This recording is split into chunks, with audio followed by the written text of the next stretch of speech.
Kristo ya kwamba siku ya leo kuna mambo mazuri, makusudi ya Mungu ambayo Mungu ako nayo kwa sababu ya maisha yako. Isingalikuwa vile, basi leo haungalikuwa uhai, lakini kwa sababu uko uhai na Mungu amekupa muda wa kusikiliza ibada ya leo, basi tambua ya kwamba Mungu ana makusudi mazuri juu ya maisha yako.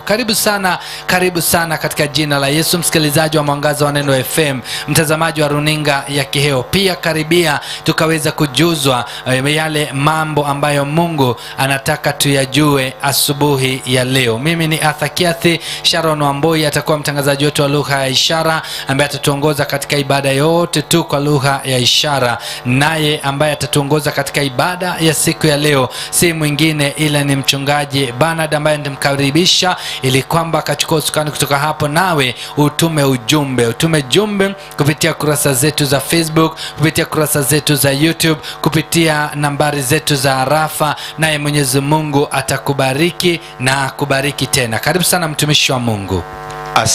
Asante ndugu yetu Arthur.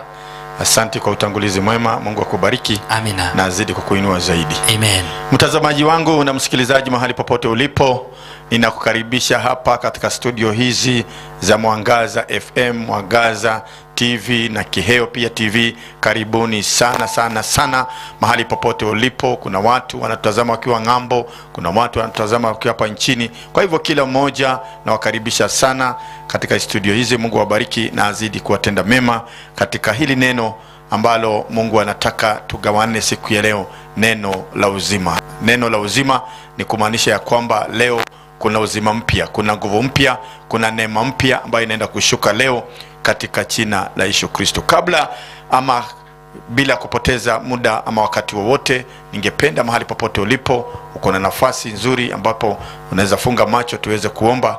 Mungu anaenda kubariki sana. Na tuombe. Baba Muumba mbingu na dunia, katika jina la Yesu Kristo tunainua jina lako, kulihimidi na hata kulibariki jina hilo asubuhi ya leo. Yes. Tunasema ni asante kwa ajili ya wema wako na fadhili zako. Tunasema ni asante maana sisi hatuna baba mwingine ila wewe Bwana. Yes. Wewe ni Mungu wetu, wewe ni kimbilio letu, wewe ni msaada wetu. Dio. Wewe ndiye nguvu zetu Mwenyezi Mungu. Kama sio wewe Baba Mungu wetu, sisi hatujui tungekuwa wapi. Yes. Lakini asubuhi hii tunasema ni asante, maana umetuamsha na ukaturarusha vyema. Yes. Umetupatia nguvu Mwenyezi Mungu. Dio. Tumetembea makazini, tumetembea mashambani, tumetembea biasharani. Yes. Kila mmoja Mwenyezi Mungu anasema ni asante kwa sababu umemtia wafu siku ya leo Bwana. Umemtia wakfu Mwenyezi Mungu na ukamuinua siku ya leo. Dio. Na ukamjaza na nguvu zako Mwenyezi Mungu. Yes. Ili siku ya leo Bwana Mungu wetu akutukuze na kuinue. Kwa hivyo tunakushukuru Mwenyezi Mungu mahali popote tulipo. Tunasema ni asante kwa walio mbali na walio karibu. Tunasema pokea sifa, pokea utukufu Bwana. Kuna wale walio jela tunazidi kuwaombea. Yes. Baba Mungu wetu ukazidi Baba Mungu wetu kuwatendea. Kuna watu waliwekwa pale bila hatia yoyote. Mungu wakumbuke siku ya leo katika jina la Yesu. Yes. Kuna watu walio mahospitalini siku ya leo Bwana. Kuna watu wameugua wako manyumbani. Wote tunawakabidhi mikononi mwako Yesu mwana wa Mungu. Yes. Tunaomba mkono wa uponyaji, mkono wa neema ukatembea katika kila mmoja katika jina la Yesu Kristo. Yes. Tunazidi kuomba Mwenyezi Mungu kwa wale hawana kazi. Kuna wale wameenda interview asubuhi ya leo. Wote tunawakabidhi mikononi mwako Mwenyezi Mungu. Yes, tunaomba amani na neema yako Bwana, nguvu zako na malaika wako Mwenyezi Mungu wakaandamane na wao katika jina la Yesu Kristo. Kuna watu Bwana Mungu wetu Jehova, maisha Baba Mungu wetu imeleta shida. Baba Mungu wetu tunawazidi kuwaombea Mwenyezi Mungu, ukazidi kusimama na kila mmoja, ukazidi kuwainua, ukazidi kuwapatia nguvu Mwenyezi Mungu. Ukazidi kufungua njia kwa sababu wewe ni Mungu mwaminifu. Asante Yesu mwana wa Mungu. Asante kwa sababu unaenda kutenda. Asante kwa sababu unaenda kujidhihirisha katika jina la Yesu Kristo. Pia tunazidi kuombea nchi yetu. Ukazidi Baba Mungu wetu kutubariki na kutuinua. Ukazidi kuinua uchumi wa nchi yetu ya Kenya katika jina la Yesu Kristo mwana wa Mungu. Hata viongozi ukazidi kuwabariki kwa sababu wewe ni Mungu mwaminifu. Pia tunazidi kuombea vijana wetu. Baba Mungu wetu ukazidi kufungua njia za makazi. Ndio. Ukazidi kuwainua na kuwatenda mema. Ndio, kwa sababu wewe ni Mungu mwaminifu. Tunakushukuru kwa sababu unaenda kutenda. Tunakushukuru kwa sababu unaenda kujidhihirisha. Tunakushukuru kwa sababu unaenda kufungua njia. Tunakushukuru kwa sababu unaenda kukatakata Baba Mwenyezi Mungu minyororo yote Baba Mungu wetu ambayo imefunga watoto wako. Baba Mungu wetu unaenda kuwasimamisha tena katika jina la Yesu Kristo. Ninajua kupitia neno la siku ya leo Baba Mungu wetu kuna watu unaenda kufungua. Kuna watu unaenda kuinua. Kuna maisha unaenda kubadilisha. Kuna njia unaenda kufungua. Kuna baraka inaenda kushuka. Kuna kibali inaenda kutembea ndani ya maisha ya watoto wako katika jina la Yesu Kristo. Asante Mwenyezi Mungu kwa mtazamaji na msikilizaji na kila mmoja Mwenyezi Mungu anatazama. Wote tunawaombea neema yako na amani yako katika jina la Yesu Kristo. Asante kwa sababu unaenda kutenda. Asante kwa sababu unaenda kujidhihirisha. Anza nasi Mwenyezi Mungu. Tembea nasi Baba yetu na hata tuweze kutamatisha pamoja nasi kwa ajili ya utukufu wa jina lako. Tunakushukuru na kukuinua tukisema ni asante. Pokea sifa, pokea heshima zote katika jina la Yesu Kristo mwana wa Mungu. Tumeomba na hata tumeamini. Amen. Kila mmoja aseme amen. Amen. Sema haleluya. Haleluya. Nazidi tena kuwakaribisha tena hapa katika studio hizi tukisema ni asante kwa sababu ya wewe kuchagua. Najua studio ni mingi, radio ni mingi, TV ni mingi, lakini vile umeona ni vizuri na umeonelea ni vizuri ujiunge pamoja nasi, tunasema ni asante. Mungu akubariki. Mungu azidi kufungua milango yako sana katika jina la Yesu Kristo. Pia ningetaka kuchukua jukumu hili kuwaalika wote ambao ungetaka kusponsor. Milango imefunguliwa. Uko hapa na ungesema ya kwamba mimi nataka kudhamini kipindi cha leo. Mlango tumeufungua, mlango uko wazi. Kuna namba ziko hapo katika screen yako, utazisoma hapo na utaweka fedha zako pale na utasema ya kwamba mimi nikiwa na elfu zangu 2, 3, 5, 20, 100 nimeweza kusimama na kipindi hiki. Na ukisimama hivyo Mungu atakubariki, Mungu atakuinua na Mungu atakutenda mema katika jina la Yesu, kwa sababu utakuwa ukihubiri. Wakati umetoa mali yako pale, nasi tukiwa hapa tutakuwa tukifanya kazi ya Mungu pamoja. Wakati tunabarikiwa, hata wewe milango yako inafunguliwa na Mungu atazidi kukuinua na kutenda mema. Bila kupoteza muda mwingine, nataka kumwalika mtumishi wa Mungu aliye upande wangu wa kushoto pale aweze kujitambua, na kisha wakati kimaliza kujitambua, yeye pia ndiye atasimamisha mchungaji ambaye anapeana neno la siku ya leo. Karibu mtumishi wa Mungu. Asante sana mchungaji Bernard. Mungu akubariki sana sana katika jina la Yesu. Utangulizi mzuri. Na kusalimu sana sana katika jina la Yesu Kristo. Mahali popote unasikiza, Bwana Yesu asifiwe. Mahali popote unatutazama, Mungu wa uzima wa milele akubariki na kutende mambo mazuri katika jina la Yesu Kristo.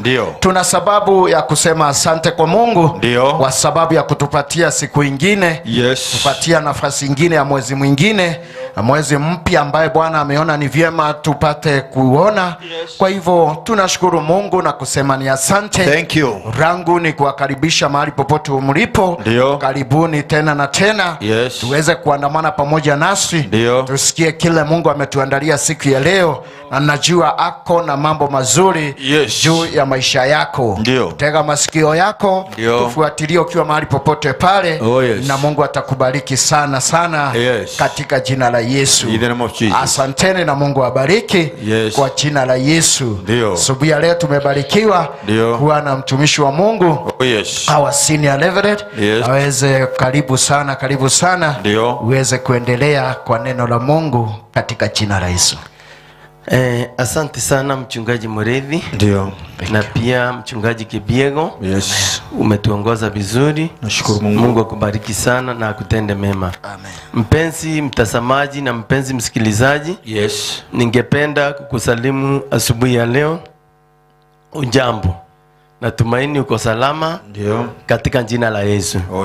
Hata kama maybe uko hospitalini, hata kama uko njela, hata kama uko katika shinde fulani ama wewe ni mgonjwa uko katika kitanda, Ndio. tunasemanga lazima tupatie Mungu utukufu kwa njia zote. Oh yes. Wewe nataka kukuambia Mungu hajamalizana na hata wewe kama uko katika matatizo. Ndio. Kwa sababu ya kwamba mtu ambaye Mungu amemalizana naye kwa hii dunia ni yule ambaye ameaga. Ndio. Lakini wewe ambaye uko hai na unapumua, Oh yes. ujue ya kwamba Mungu hajamalizana na wewe. Ndio. Unaweza ona kana kwamba umefika mwisho wako.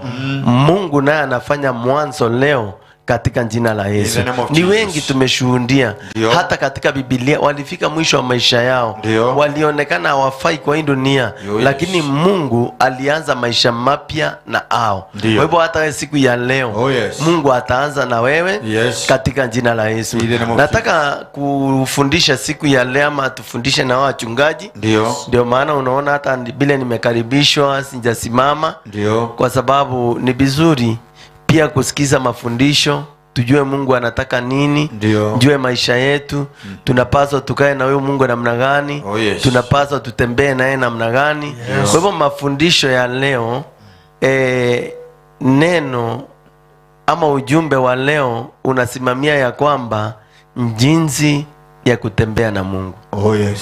Kuna namna mingi sana za kutembea na Mungu. Ndio. Ndio uwe mkamilifu mbele za Mungu. Ndio. Kuna njia nyingi sana ikiongozwa na utakatifu. Ndio. Inafuatwa na njia ya kuomba Mungu. Oh yes. Inafuatwa na kutolea Mungu. Ndio. Inafuatwa na kutii Mungu. Kuna mambo mingi sana. Ndio. Kama vile unaona mtoto ako na mambo mengi sana yale anahitaji mbele za mzazi, ndiye awe mtoto mkamilifu. Kumheshimu Mungu. Ndio. Mambo mengi sana. Oh yes. Kwa hivyo leo nataka tuongee jinsi ya kutembea na Mungu. Ndio. Na tutaangalia katika Biblia.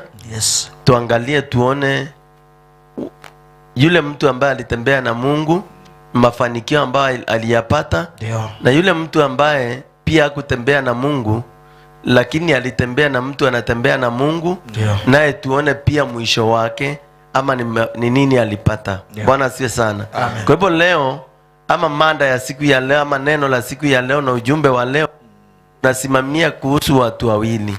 Walikuwa familia moja. Ndio. Waliishi kwa pamoja. Ndio. Lakini uhusiano wao na Mungu ulikuwa tofauti. Yes. Hata kama walikaa pamoja, walikuwa damu moja, uhusiano wao na Mungu ulikuwa tofauti. Oh yes. Si mwingine ni mzee ambaye ni baba wetu wa imani anaitwa Ibrahim. Ndio. Na pia kijana ambaye alikuwa kijana ndugu yake, na Kiswahili anaitwa mpo wake. Ndio. Kiingereza watu wanasemanga nephew. Kikwenu wewe unajua vile unaweza muita. Kwa hivyo yeye aliita Abraham anko. Ndio. Ama alimuita baba mdogo. Ndio. Ama baba mkubwa juu. Kama baba ni mkubwa anaitwa baba mkubwa, kama ni mdogo kwa baba yako anaitwa baba mdogo, kama ni mtu kutoka kwa kina mama yako anaitwa mjomba. Lakini Kiingereza inakilindingi wote wanaitwa anko. Yes. Kwa hivyo nataka tuangalie katika maandiko matakatifu. Tusome hapo katika kitabu cha Mwanzo. Mimi kwa runinga yako unaona imeandikwa hapo. Na hatuna haraka. Kwa hivyo mafundisho lazima watu watembee pole pole. Ndio. Ama ni aje wachungaji? Kweli. Tunaenda pole pole. Ndio mtu anaenda akishika pole pole. Yes. Kwa hivyo kama uko na kalamu na karatasi ama uko kwa ofisi uko na simu yako unaweza andika note. Ama unaweza andika jambo mahali. Andika jinsi ya kutembea na Mungu na pia mafanikio yake ama malipo yake. Bwana asifiwe sana. Amen. Kwa hivyo katika kitabu cha hiyo Mwanzo 13, kama tuko pamoja utaingia hapo tusome pamoja.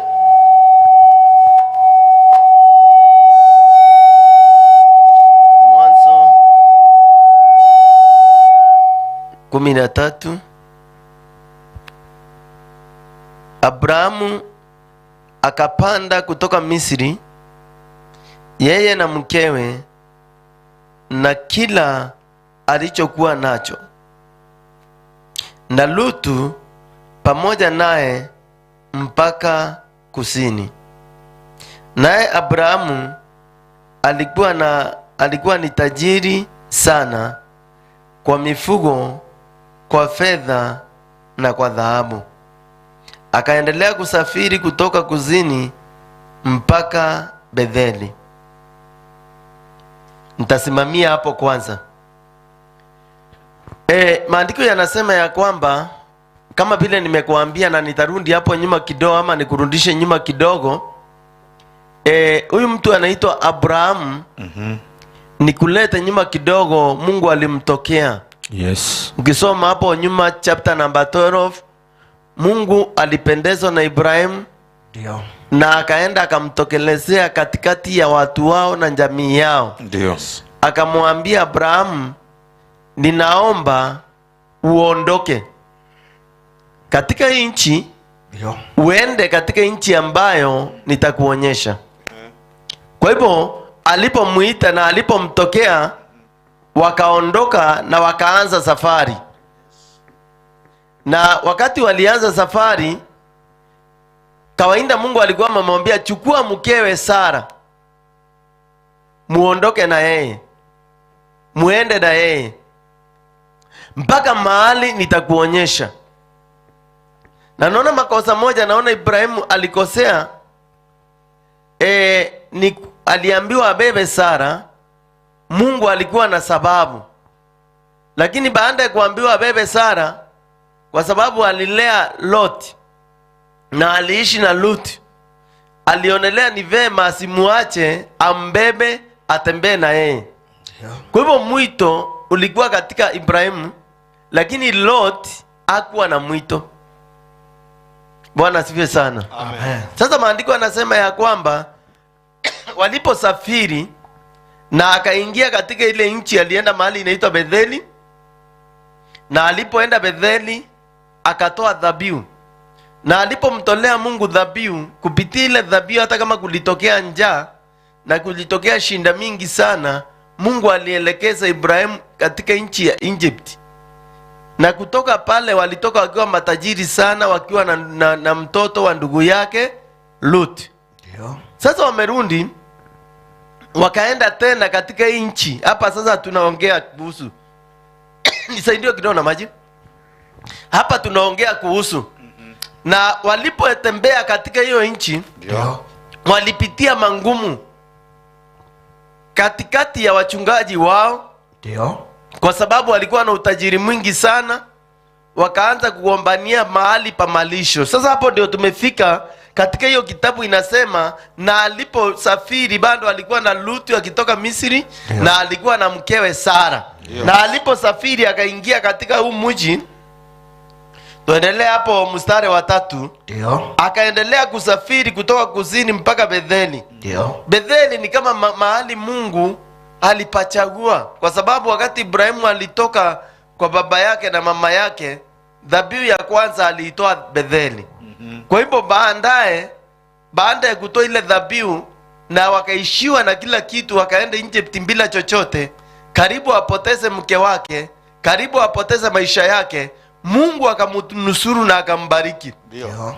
Amerudi akiwa tajiri sana. Yes. Lakini akarudi katika kile kisima, mahali alijenga madhabahu. Ndio. Mahali panaitwa Betheli. Yes. Mahali alijenga madhabahu ya kwanza. Yes. Nampenda Ibrahimu kwa sababu kwa chochote Mungu alimfanyia, yeye alimshukuru. Amen. Kwa hivyo aliporudi pale Betheli, naweza sema kwa sasa ni kama kanisa ile unaendanga. Yes. Ni kama yale madhabahu unaendanga. Yes. Kwa hivyo aliporudi pale akatoa dhabihu tena. Ndio.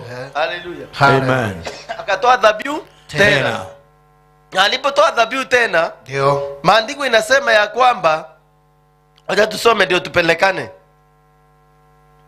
Akaendelea kusafiri kutoka kusini mpaka Betheli. Ndio. Mahali pale palikuwepo na hema yake ya kwanza. Unasikia hata vile maandiko inasema? Ndio. Mahali pale Ndio. palikuweko na hema yake ya kwanza kati ya Betheli na Hai. Kwa hivyo ukirudi hapo kidogo, chapter number 12, Yes. itakuonyesha Mungu alipoita Ibrahimu, Ndio. alienda akaweka hema hapo, ndiye alilandi Ndio. Betheli. Na akatoa dhabihu na akajenga madhabahu. Ndio. Kwa hivyo pale palikubalika.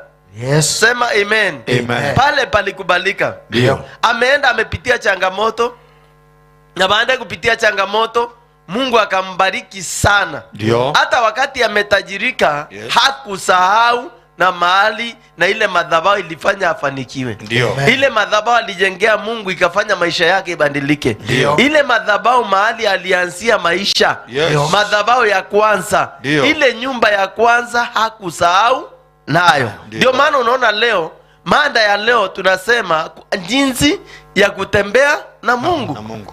Wakati wa shinda na wakati wa mali. Ndio. Lakini kuna wengine unapata anatembea na Mungu wakati wa shinda. Ndio. Mwingine unapata hata kama ni kuomba, huwa anaombanga wakati wa shinda tu. Ndio. Unapata ndiye anakumbukanga kuna Mungu. Yes. Mwingine unapata hata kwenda kanisani, anaendanga wakati ako na shinda, anakumbuka kuna Mungu. Ndio. Lakini wakati amebarikiwa amepotea.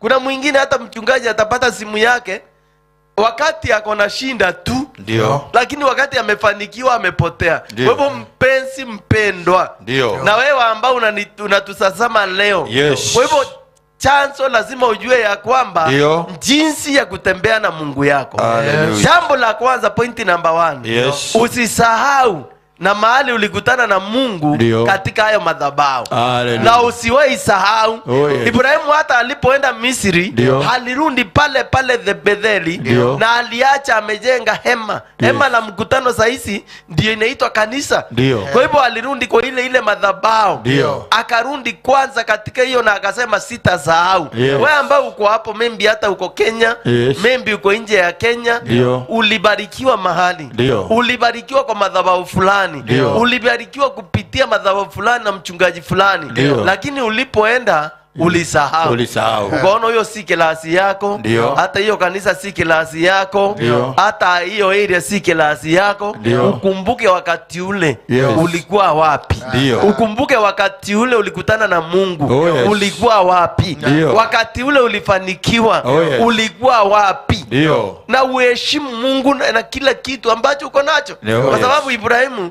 kile kinanifurahisha, Biblia inasema alikuwa tajiri sana. Lakini pamoja na utajiri wake, Ndio. amerudi akiwa sasa tajiri. Ndio. Hakitoka alikuwa maskini. Ndio. Lakini amerudi akiwa tajiri. Lakini pamoja na utajiri, halikumbuka ile hema. Sema amen. Amen. Halikumbuka yale madhabahu. Ndio. Mchungaji Murithi, unasemaje? Aha, ni ukweli. Kama vile umetangulia kusema, Abrahamu wakati alifika tu pale Betheli, akienda safari, aliacha kama ameinua madhabahu ya Mungu. Ndio. Na akaacha kama ameinulia madhabahu Mungu pale. Ndio. Ishara ya kuambia Mungu, mahali Baba ninaenda, haya madhabahu yako itanitetea. Na wakati alienda pale, naye Mungu akasimama na yeye. Ndio. Ina maana naona Abrahamu akikumbusha Mungu, kumbuka nilikujengea madhabahu, ama nilikuinulia madhabahu pale Betheli. Naye hii madhabahu naomba initetee Ndio. ninapoenda katika ile nchi. Naye Biblia imetuambia vizuri ya kwamba kweli Mungu alisimama naye pale Misri, na pale mambo yake ikafanikiwa. Mungu akambariki na akamfanikisha. Na wakati amefanikiwa pale, wakati anarudi kwa ile madhabahu pale pale alianzia, anakuja na baraka na anakuja kushukuru Mungu kwa yale amemtendea. Bwana Yesu asifiwe sana. Amen. Jambo ambalo mtumishi wa Mungu Abrahamu kupitia kwa neno la Mungu anatukumbusha ya kwamba kumbuka Mungu wako wakati wote. Wakati wa kuenda alikumbuka Mungu, na hata wakati amerudi mambo ikiwa mazuri, bado amekuja kuambia Mungu asante kwa yale madhabahu tu, kuambia Mungu ulinifanikisha kwenda, nienda, nimebarikiwa. Yes. Nimekuja bado kusema asante kwa zile baraka umenipatia. Amen. Jambo ambalo watu wengi wamekuwa akilisahau. Ni ukweli. Kama vile umesema, wakati wote mtu ambaye ako chini unakuta anakimbilia kwa kanisa, anakimbilia madhabahu fulani, wakiomba na mtumishi wa Mungu, wanamwambia hata tufunge na tuombe, na wanafanya hivyo. Ndio. Na baada yule mtu saingine kutoka pale na kufunguliwa njia, Ndio. hata kama ni biashara alikuwa hana hiyo, Mungu amefungua njia, ameweka biashara, ameenda kule, amefanikiwa. ama hakuwa na kazi Mungu amempatia kazi mzuri, unakuta kama mwanadamu ama wanadamu wengi ni vigumu sana ukute anakumbuka mahali alianzia. Bwana asifiwe sana. Amen. Yeye anaenda labda anaona ni bidii yake, ni uweza wake. Wengine wanasemanga hii ni kipazi ya familia, sisi huwa tunafanikiwa, mambo inakuwa mzuri, lakini anasahau mwanzo wake, mahali walianzia na Mungu. Ndio huyo Mungu aende amfanikishe, anasahau. Kwa hivyo leo tunakumbushwa jinsi ya kutembea na Mungu, mahali ulianzia na Mungu. Yes. Hata ukienda ufanikiwe, uinuliwe kiasi fulani, tafadhali kumbuka kurudi kwa yale madhabahu, kuja tu kuambia Mungu asante. Hakuna kitu kingine Mungu anahitaji. Anataka tu moyo ambao uko na shukurani, moyo ambao unakumbuka mahali nilianzia na mahali nimefika, nimekuja kusema asante, na Mungu atatubariki sana. Ni kweli kabisa. Yes, chungaji Bernard. Wachungaji, kwa sababu ukiangalia ndio hata vile Biblia inasema vizuri sana. Yeah. Wakati aliondoka na wakati anarudi. Yeah. Bwana Yesu asifiwe. Amen. Na inasema ya kwamba wakati alirudi, ndio alirudi katika ile hema. Hiyo tu. Hivyo ni kumaanisha, wachungaji, kulikuwa na hema zingine. Si ati hakukuwa na hema. Zilikuweko. Hema zilikuwa zingine.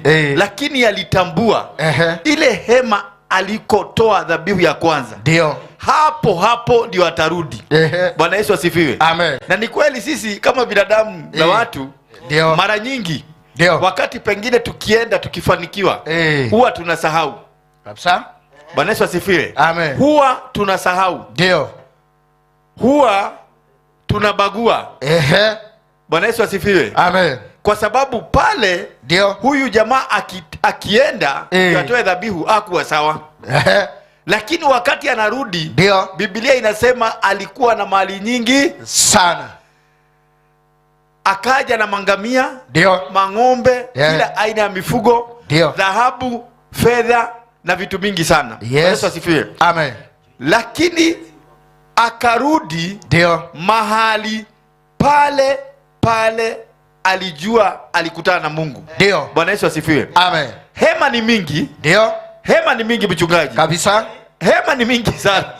Lakini anasema hapana, hata kama hema ni mingi, ndio, mimi sitambui hema ingine. Yule mchungaji ambaye aliniombea, huyo nikaenda, ile miaka nimekaa kule, nimekaa, ndio, yule mchungaji ni lazima niende mahali pale aliniombea, na hapo niende nikushukuru Mungu mahali pale. Ndio. Bwana Yesu asifiwe. Amen. Watu wengi huwa tunasahau. Watu wengi pengine hata tukipanda class, ndio, kwa sababu hapa ukiangalia Abrahamu alikuwa klasi ya chini kabla hajatoka. Ndio. Lakini wakati anarudi, ndio, klasi yake iko juu sana. Iko juu. Mchungaji, mtu ako na dhahabu na mafedha, ndio, na mifugo, ndio, mingi, mpaka mifugo inatuma wakosane kwa sababu ya malisho. Ndio. Haikuwa mchezo. Kwa hivyo huyu mtu amekuja na klasi nyingine tofauti. Ndio. Lakini hata kama amekurudi na hiyo klasi, alitambua yule mchungaji wangu, hata kama ilikuwa ni kanisa ya mabati, hata kama ilikuwa ni kanisa hata hujui mlango iko wapi, ndio, hata kama ni kanisa ambaye hakujua mbeleni, pengine akienda haikuwa hata na ukuta, ndio, alisema mimi natambua yule Mungu niliomba katika ile kanisa, huyo Mungu naenda kumshukuru. Bwana Yesu asifiwe. Amen. Mtazamaji wangu na msikilizaji wangu, ndio, tumesikia leo neno la Mungu, ndio, ya kwamba vile Mungu huwa anatembea na watoto wake, ndio, vile Mungu huwa anatembea na watu wake. Yes. Na wakati mtu wa Mungu anabarikiwa, na wakati mtu wa Mungu anafanikiwa, ndio, tusisahau. Huwa tunasahau sana. Na ingine si kusahau, wachungaji, ingine ni kujifanya kusahau. Ndio. Kujifanya kwa sababu bona umekumbuka urudi nchi yako, lakini wakati unarudi unaenda mahali pengine tofauti. Ndio. Unajifanya umesahau. Bwana Yesu asifiwe. Kwa hivyo leo tumefunzwa, ndio, ya kwamba umkumbuke yule mchungaji ambaye alikuombea, mahali ulitoa dhabihu ya kwanza, ndio, yule mchungaji alikuwekelea mkono. Ndio. Bwana Yesu asifiwe. Hata pengine anaweza kuwa mchungaji pengine alikuwa ameparara, lakini alikuwa na Mungu. Ndio. pengine ni mchungaji, hakuwa anaonekana kama ni mchungaji kwa sababu ya hali yake vile alikuwa amekaa. Lakini huyu mchungaji Abrahamu alitambua huyu mtumishi wa Mungu alikuwa na Mungu. Alikuwa na Mungu hata kama maisha yake ilikuwa iko chini. Alitambua huyu mtu, hata kama nitaenda nifanikiwe, ni lazima nikuje nione huyu mtumishi wa Mungu. Na akarudi mahali pale. Haleluya.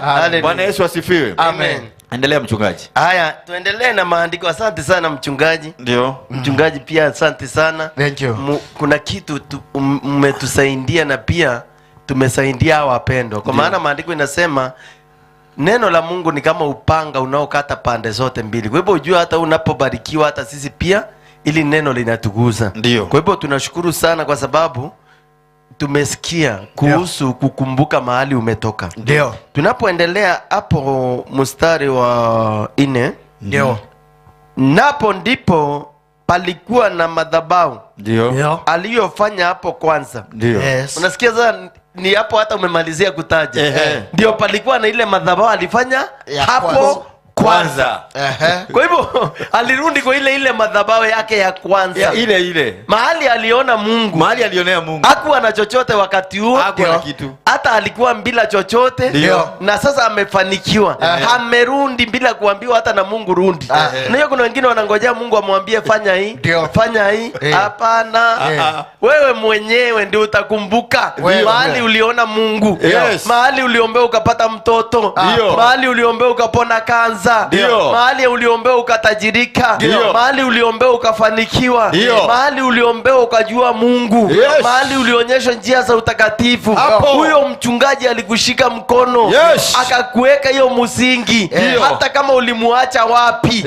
Hata kama uliinuka lebo ingine. Pale unapaswa urudi kushukuru tena. Rudi hapo.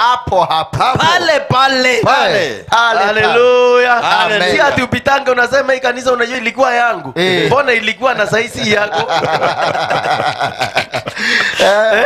Hii kanisa unajua ilikuwa yangu. Hata imali yangu yote nimebarikiwa hapo. Hata harusi nilifanyia hapo. Hata watoto nilipata hapo. Mbona hauko hapo?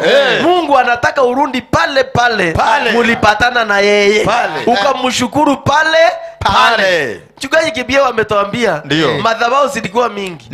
Madhabahu zilikuwa nyingi. Na hata labda alienda akaingia lebo ingine. Lakini pamoja na lebo ingine alikumbuka lile hema. Pale pa kwanza. Hata umesikia neno imesema pale pa kwanza. Mchungaji Murithi akatuambia ni bema kukumbuka Mungu.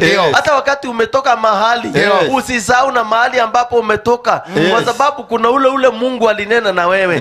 Kuna ule Mungu alianza na wewe. Mkumbuke leo. Na ndio maana Biblia imesema mstari wa 4. Napo ndipo palikuwa na madhabahu. Palikuwa na madhabahu aliyofanya hapo kwanza. Unaona? Mahali alifanya madhabahu kwanza. Mstari wa 5. Hapo tu hatujamaliza. Naye Abrahamu akaliitia jina la Bwana hapo. Sasa kuliitia jina la Bwana ni kumuabudu hapo. Kwa hivyo akarudi kwa ile madhabahu kuabudu Mungu hapo. Pia kuna kumuabudu Mungu. Hiyo ndio njia ya kutembea na Mungu. Kwanza kukumbuka na tena kumuabudu Mungu. Sema amen. Na tena kumshukuru Mungu na kumjengea Mungu nini? Madhabahu. Kwa hivyo Abrahamu akarudi pale. Angetaka kuomba chini ya mti si angeomba. Hata kule alitajirikia angetaka kuomba si angeomba. Ndio kuna watu wanasemanga hata kwa nyumba naweza njiombea. Mungu ako kila mahali. Hatukatai. Mungu ako kila mahali na anasikia. Lakini huyu Yesu aliponya mtu akamwambia rudi katika hekalu. Uende ukashukuru na unjionyeshe. Kwa nini hakumwambia rudi kwako ukashukuru? Ama kwa watu wao. Kwetu Mungu aishi kwetu. Kwa nyumba zetu aishi hapo. Kwa biashara zetu Mungu aishi hapo. Lakini kwa nyumba lake anaishi pale. Kuomba utaomba ukiwa kwako na Mungu atasikia. Lakini kuna utofauti na kwenda katika nyumba la Mungu. Uende ukamwabudu, uende ukamshukuru, uende ukatoe shukrani zako. Kuna watu wengine unapata hata Mungu amewaachilia kwa sababu ya kusahau. Haya, na tuendelee. Maandiko inasema naye Abrahamu akaliitia jina la Bwana hapo. Mstari wa 5. Lutu aliyesafiri pamoja na Abrahamu naye pia alikuwa na makundi ya ng'ombe na kondoo na ema. Kuna kitu mmeshika hapo? Ndio maana nimenyamaza. Lutu ambaye alisafiri na Ibrahimu. Ambaye alimchukua akasafiri na yeye. Alikuwa na makundi ya ng'ombe, kondoo na mangamia. Umeshika hapo? Ndio. Ama nirudie tena? Mstari wa 5. Mpenzi, umeshika kuna kitu nataka ushike point. Ndio.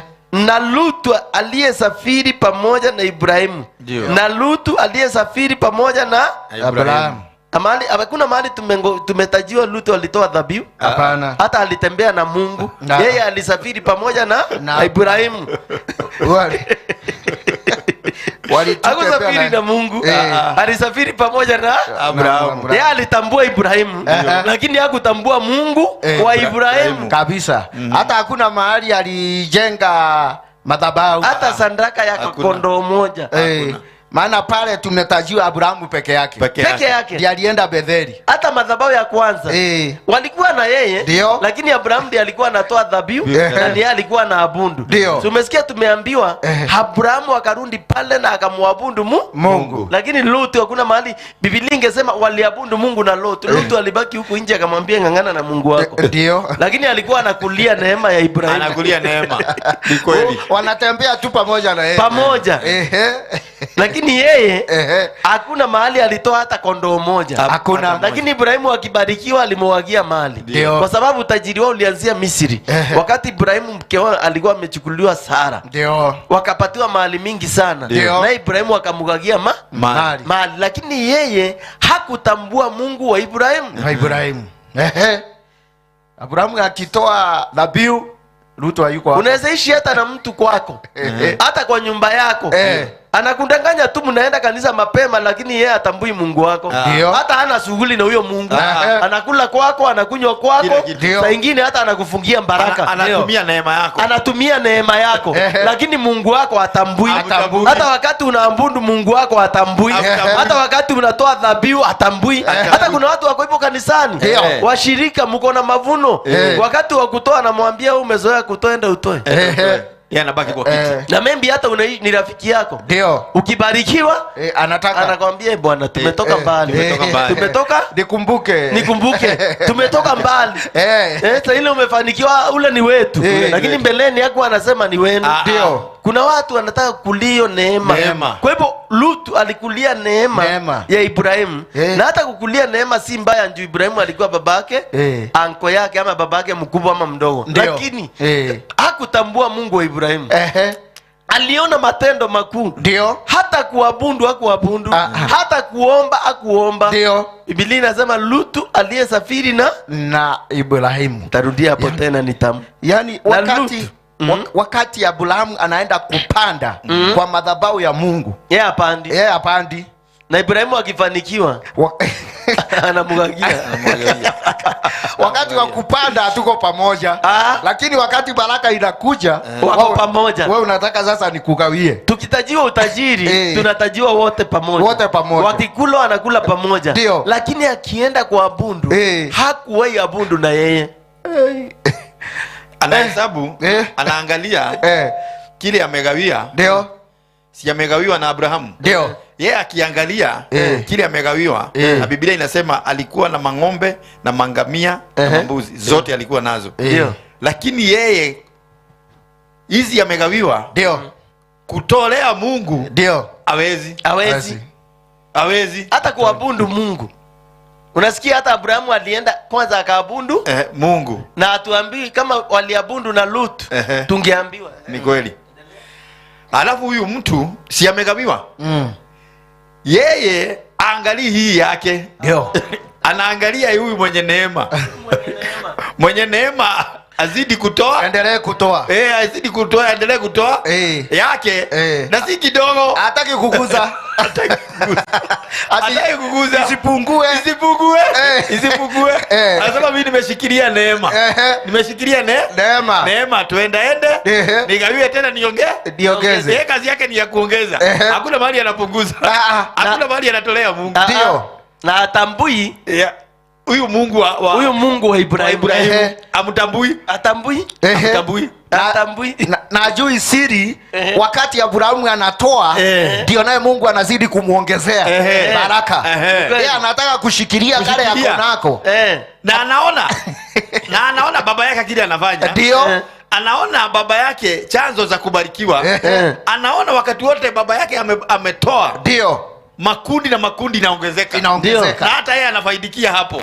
Lakini yeye hawezi uma zake kadhaa apeleke pale na yeye wafuatane na baba yake. Kuna watu wako namna hiyo, wako na tena wengi sana kabisa. Kuna watu wako namna hiyo. Yeye kile amepata, kile amepata, hiyo ni yake. Hakuna mahali Mungu anakujia. Ni baba ashughulike. Yani baba ashughulike, yeye ndiye mwenye neema. Atembee na neema yake, yeye zake ni zake. Ndio unakuta hata aendi kanisani. Mwenye neema wewe enda kwa kanisa.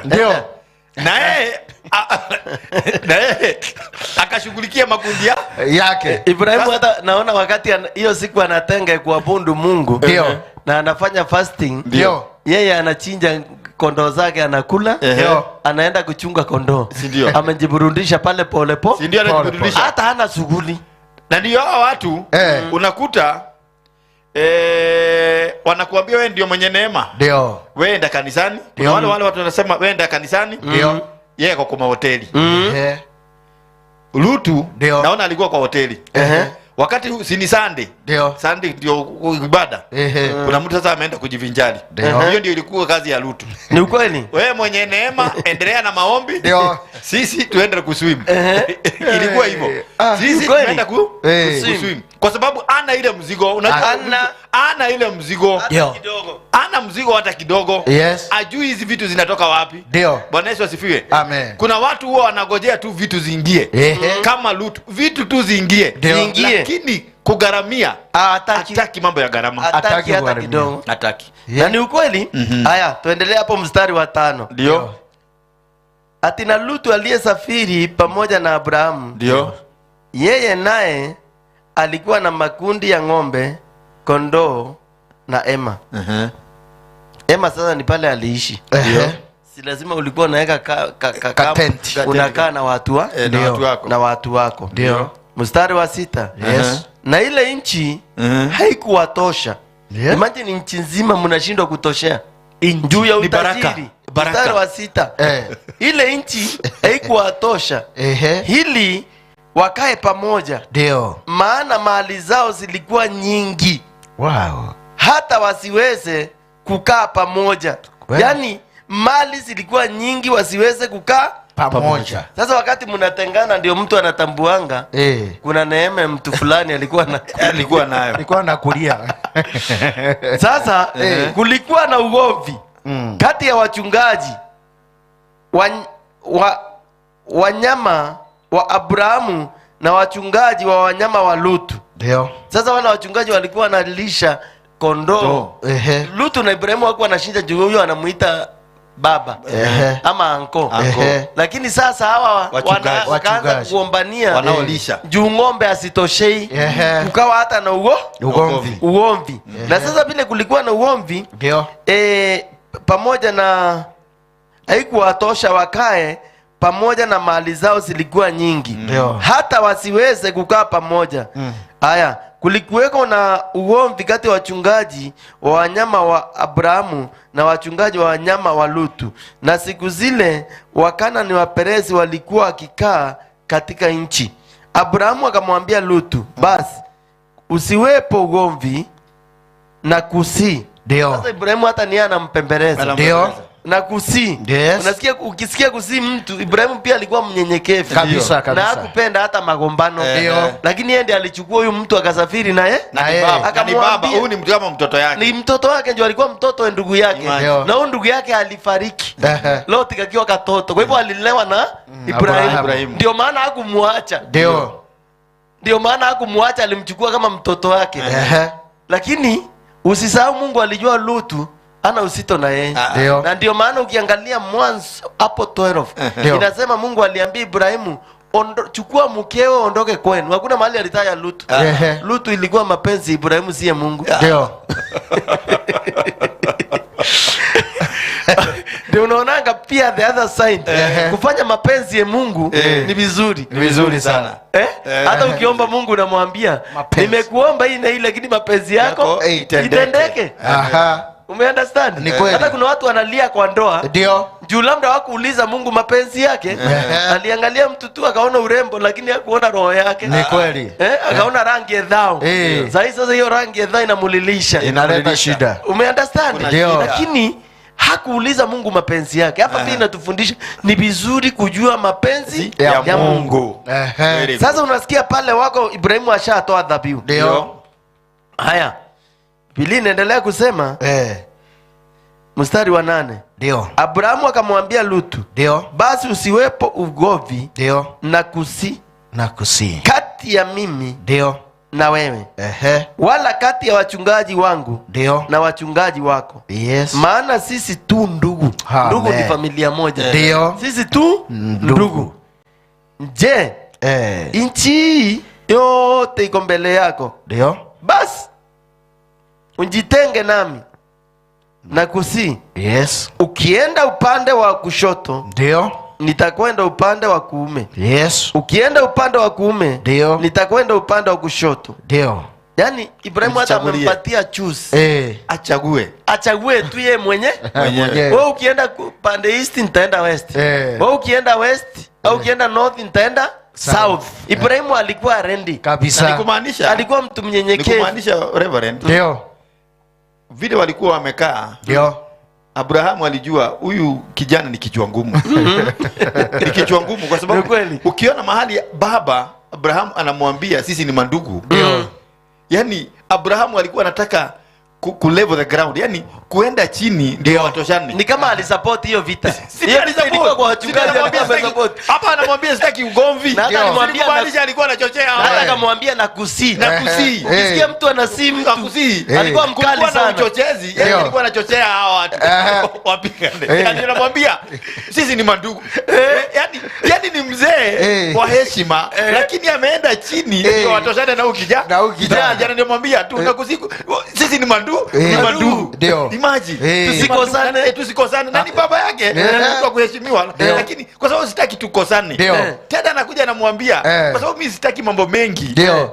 Wewe chagua kwanza. Wewe chagua, usiseme ni priority.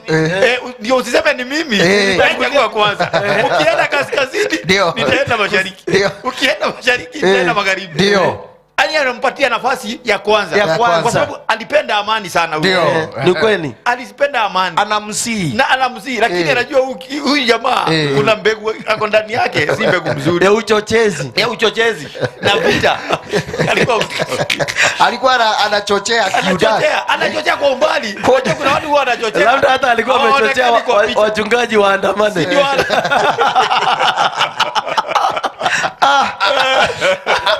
Anampiga kodi wao. Chini. Haonekani kwa picture. Lakini wapi? Hata kama Biblia ituambii, labda walichuna matawi. Wakamwambia wewe mzee.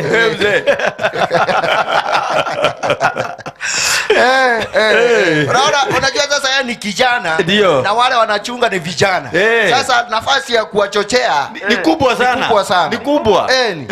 Ni ukweli juu huyo alikuwa mtoto wa Ibrahimu. Kwa hivyo umri ilikuwa mbali sana. Lakini anamwambia mimi sisi ni mandugu. Imagine mzee anasema sisi ni mandugu. Kwa sababu anataka kulevel ile ground. Watoshane ndio waende safari pamoja bila vita wala na amani. Hiyo ndio moyo wa mzee Abrahamu ulikuwa. Na ndio anatengeneza ukijana tuone vile tutakaa. Lakini sasa kwa sababu imefikia ni lazima sasa tuachane kwa sababu ya vile mambo yako. Ndio. Chagua mahali unataka. Ndio. Tuachane roho safi, tuachane na amani. Mzee Mungu alikuwa amembariki sana na hekima. Sana. Alionea shinda hapa kwa mbali sana. Akajua vile ataando huyu kijana. Na vile huyu alikuwa amekuja, hakuwa anakuja na njia mzuri. Ukisikia mzee anashuka na mwambia na kusi. Sisi ni mandugu. Naomba tu Tusikosane. Tusikosane. Wacha fanya hivi, chagua Inchi ni kwanza. kubwa. Chagua kwanza mahali utaenda. Ukienda huku mimi niende huku. Maana nitaki ukombi. Kwanza ukisikia mtu anakuambia nitaenda opposite side, ni muondokeane, ni muondokeane. Ukienda east nitaenda west. Na yeye akaona kuna kisirani. Na mimi kama mzee sitaki tuende zaidi na hii kisirani. Siwezi na hii kisirani. Na ni makosa mzee kama mimi ijulikane tunabishana na mtoto kabisa. Afadhali tuachane. Mtu aende mahali ataenda na heshima idu, na atambui Mungu huyu mzee. Atambui hata ajui mali yako nayo imetokana ajui na ina dhabahu. Ajui hata Ibrahimu mwenyewe ndiye hakutaka kumwacha. Walikuwa na jamii kubwa sana, lakini huyu peke yake hapa ndipo pale unasikia reverend, unasikia kuna mtu anaweza sema kuna mtu alikuja kwangu ndio nikamshika nikamtoa Gishagi nikamlete kwangu ndio nikampatia kazi akaishi kwangu hata ndoa akapata kwangu, mambo mengi akapata kwangu, lakini ile vita saa hii ananipiga vita ikai vita. Umemsaidia umesimama na yeye, hata mwingine ukamsaidia akaenda ng'ambo, ameenda hata simu hakuna, hata akupigia simu ulimshikilia hivi. Hata kwa baba wa kiroho ndio unapata mtu hapo hata ana chakula anabaki, hata ndio unampea kile ataenda kukula, anabaki hapo. Nisaidie na nyumba, kulipa nyumba, umemtengeneza wakati ameenda manjuu, hata akukumbuki wewe, hata aoni wewe ni mtu kabisa. Kabisa. Hata anaona sasa hiyo kanisa inakuanga na upuzi mingi sana, utoto mingi sana, lakini akibarikiwa hakuona hakuona. Hata huyo mchungaji hajasoma, lakini akikuja ukimsaidia kuona hujasoma iko hivyo. Sasa anaona uko kiwango ya chini sana. Wakina Lutu ni wengi. Wakina Lutu ni wengi. Juu Ibrahim jamii yake ilikuwa kubwa sana. Na niambie anjitolende kinyume na Mungu ndiye achukue huyu kijana. Si alimpenda? Alikuwa mpaka na ndugu zake. Hata na watoto wengine wa ndugu zake. Sacrifice kubwa sana. Ni vile aliona hata muacha. Maana sasa akitoka kamekuwa mikononi mwake, akimwacha na mtoto baba akiondoka, hata mtoto anasema ni sawa, twende tu baba, tuandamane pamoja. Kumbe ni shida. Na hii mali juu alitoa kwa Farao ndio Misri. Mwenye alipewa mali ni Ibrahim. Hata ukisoma vizuri, mwenye alinyang'anywa bibi ni Ibrahim. Mwenye alipewa mali ni Ibrahim. Kwa hivyo alienda akamgagia mali. Ndio anzishie wapi? Huko. Upendo wa baba. Na hii mali ndio imeleta shida. Mpaka mzee anamwambia nakusi. Tusikosane Pastor Fred. Hakuna haja kukosana. Nakusi. Tumetoka mbali. Tumekuja kukosania hapa kweli. Hebu tuone vile kulienda. Masafa. Neno ni tamu. Je, nchi yote iko mbele yako? Ndio. Basi unjitenge nami. Ndio. Na kusi ukienda upande wa kushoto, nitakwenda upande wa kulia. Unaona kila kitu anamwambia na kusi. Na kusi ukienda upande wa kushoto, nitakwenda upande wa kuume. Ukienda upande wa kuume, nitakwenda upande wa kushoto. Maandiko yanasema unasikia Ibrahim kabla aende kumwambia tusikosane, ametoka kutoa dhabihu. Ametoka kutoa dhabihu. Sasa hata akimwambia uende hashatolea dhabihu, ameshukuru Mungu, na pia ile uomvi iko ameitolea nini? Dhabihu. Lakini Ibrahim Loti hata hajaomba. Sasa tena inasema Lutu akainua macho yake, yeye hakuomba. Akainua macho yake akaona bonde lote la Njorondani. Bondeni ni mahali unaonanga chini tambarare kabisa. Unasikia iko karibu na mto Jordan. Hakuna huko kuna kwa evergreen. Akaona bonde lote la Njorondani. Ya kwamba lote pia lina maji. Kabla Bwana anjainjaribu Sodoma na Gomora. Kumbe huko ndio kulikuwa kwa Sodoma na Gomora. Sasa Mungu hakuwa amewaadhibu. Lilikuwa kama bustani ya Bwana. Bustani. Unaona amepewa first chance, first priority ya kuchoose. Akainua macho yake akaona bonde. Lilikaa kama bustani ya Bwana. Kama nchi ya Misri hapo unapokwenda Soari. kuna area inaitwa Soari ilikuwa hivyo. Ndio. Basi Lutu akajichagulia bonde lote. Yeah. Hata hakuchagua nusu. Biblia inasema 11 akajichagulia bonde lote la Jordan. Lutu akasafiri kwenda upande wa mashariki. Ndio. Wakatengana wao kwa wao. Mstari wa 12 Ndio. tunakuja kwa mzee. Ndio. Abrahamu akakaa katika nchi ya Kanani. Ndio. Na Lutu akakaa katika miji ya lile bonde. Ndio. Akajiongeza hema yake mpaka Sodoma. Yani alitajirika kutoka sasa kwa bonde akapanuka mpaka ameingia Sodoma. Ndio. Yani anakimbishana kule kuna maji na nyasi inakaa kama bustani. Sasa ameingia mpaka Sodoma. Lakini watu wa Sodoma walikuwa wabaya, wenye kufanya dhambi nyingi sana juu ya Bwana. Yeye mambo ya kiroho kutaka kujua. Hata kutaka kujua watu ni wabaya juu hakutambua Mungu. So maandiko inasema Bwana akamwambia Ibrahim. Sasa Ibrahim naye hakujichagulia. Alibaki pale angojee sauti ya Mungu. Napenda wale watu utembea na sauti ya Mungu. Angojee sauti ya Mungu. Naye maandiko inasema Bwana akamwambia Abrahamu. Ndio. Alipokwisha kujitengana na Lutu. Inua sasa macho yako. Ndio. Ukatazame kutoka hapo ulipo. Ndio. Upande wa kaskazini nitakupa wewe na uzao wako hata milele. Amen. Yake hata anapewa baraka ya permanent. Kabisa. Inua macho. Ndio. Pande ya kaskazini. Sauti ya Mungu. Sauti ya Mungu. Hata Abrahamu alikaa pale akangojea Mungu. Ndio alitoa madhabahu. Alitoa dhabihu. Alikumbuka ule Mungu alimuinua. Hata labda alimwambia Mungu, chochote nilicho nacho si changu, ni chako. Yani akatambua huyu Mungu na akangojea Mungu. Kwa hivyo kitu kingine na kuanga shinda na Wakristo. Ndio. Na waumini. Sisi kama Wakristo, sisi kama waokovu, watu wengi wakuange patient. Angesema njule ameenda kule na mimi wacha niende huku. Ama angemwambia rundi. Kule nilikutoa hata huku anamuitoa hata sikukuita. Mzee hakuwa anashinda. Huyu alijichagulia mahali pazuri. Yeye akatulia pale kwanza. Angojee sauti ya Mungu. Mungu akamwambia inua macho yako angalia pande hii ingine. Kaskazini. Nimekupea hii nchi. Si wewe tu, hata uzao wako nimewapatia. Na tena si saa hii, hata milele. Hata milele. Ni baraka. Na ndio hiyo inaitwa nchi ya Israeli saa hii. Ile dhabihu.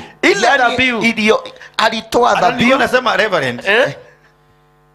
Kabla waachane, huyu mzee kwa hekima ambaye alikuwa nayo ya Mungu, aliwekelea dhabihu. Aliwekelea hata kabla amwambie waachane. Kabla waachane amewekelea dhabihu. Ndio hapo tumesoma. Ndio nakuta huyu mtu hana wasiwasi na hana uoga wa kuambia huyu kijana Lutu, sasa nimekupatia first priority ujichagulie.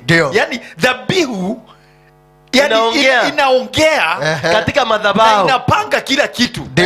Huyu kijana yani amewekelea dhabihu, anajua kile amefanya. Hana wasiwasi. Anajua hii dhabihu itatengeneza kware iwe shamba mzuri. Good. Dhabihu itatengeneza mahali kulikuwa kumefungana kuwe sawa sawa. Kwa hivyo hata kabla aambie kijana sasa tuachane, akajua sasa kwa sababu mimi niko na mpango au kijana tuendi naye mbali, wacha niwekelee dhabihu. Wakati aliwekelea dhabihu, naye kijana akajichagulia mahali alichagulia. Na ni kweli Biblia inasema waliporudi kwa ile nchi aliingia kwa hema ya Mungu, mahali alitoa madhabahu akatoa dhabihu. Na sasa ametoa ingine. Unaona sasa ametoa ingine sasa. Amewekelea ingine. Ndio sasa waachane na kijana. So ukiwekelea dhabihu aunaga uoga. Ukiwekelea dhabihu kama sasa mtu anataka kwenda ng'ambo, uwekelea dhabihu. Wewe mahali Mungu atakupeleka yeye ndiye anajua. Usiwe na wasiwasi. Hata mwenye atafuta kuunganisha na yeye. Yaani hiyo dhabihu itaongea. Dhabihu ndio itasema ile nchi unaenda. Dhabihu ndio inajua ile kazi utaenda kufanya. Dhabihu ndio itadetermine ile kampuni unaenda kuingia. Dhabihu ndio itadetermine mshahara ambao unaenda kupata. Dhabihu ndio itatengeneza kila kitu. Huyu amepewa nafasi ajichagulie.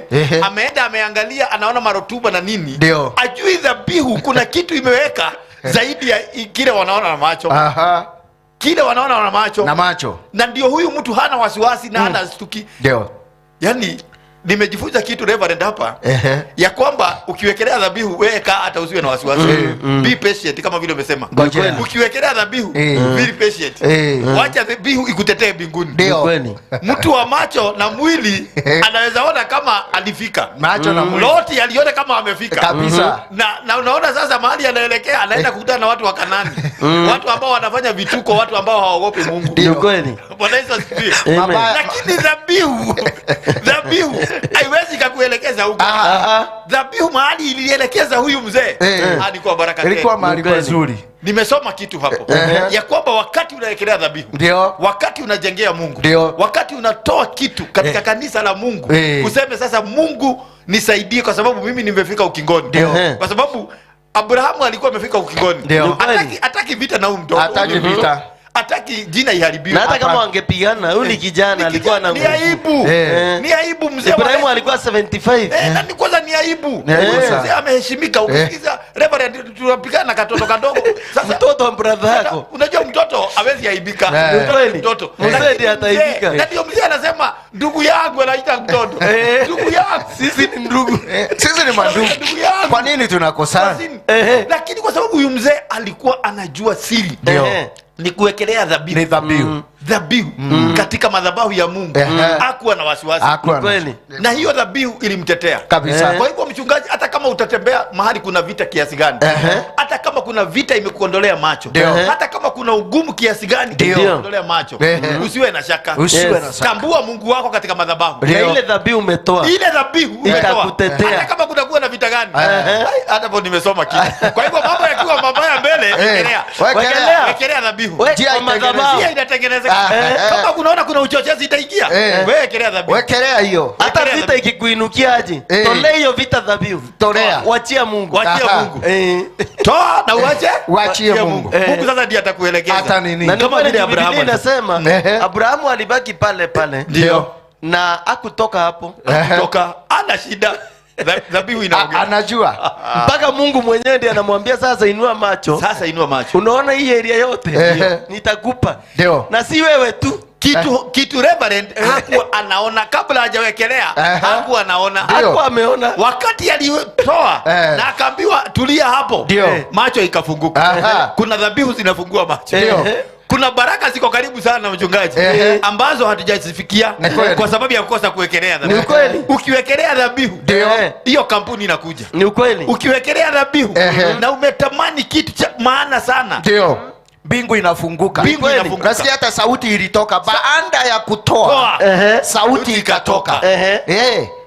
Abrahamu alitoa akangojea.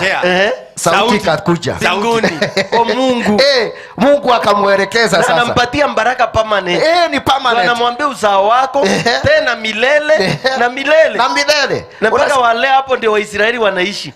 Juu Israeli ni Yakobo. Ndio. Na Yakobo ni mjukuu wa Abrahamu. Na kuna mahali tutasoma hata tunaweza ruka saa hii. Lakini wacha nimalizie hapo. Malizia hapo. Kwa hivyo kabla usome. Hii neno ni tamu. Yaani napendezwa na Abrahamu. Kuna sauti imetoka. Kuna wakati tu umeenda kwa madhabahu na ukawekelea kile Mungu amekubariki nacho. Kutoka hapo kwa madhabahu naye kuna sauti ya Mungu hapo ya kukuelekeza. Kukuelekeza. Ndio. Kutoka kwa hiyo madhabahu umetoa. Hawa ni watu wawili tofauti. Si madhabahu zote.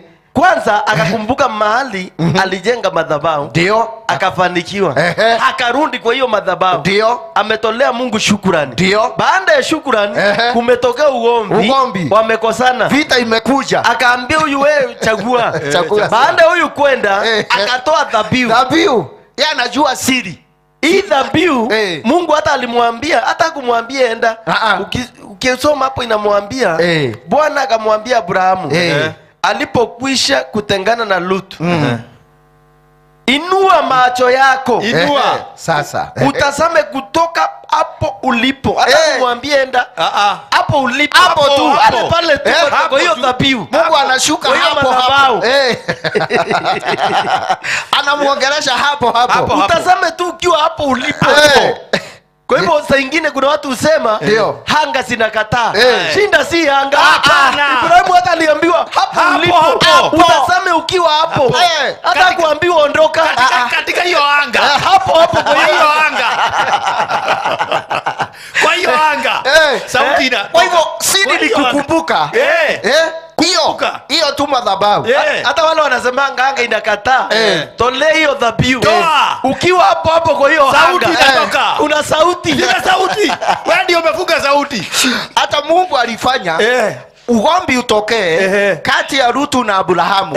Wakati ugomvi imetokea, Abrahamu akakumbuka madhabahu. Wacha nikimbie. Akakimbia kwa madhabahu. Akatoa. Kutoka hapo Mungu akaleta suluhisho.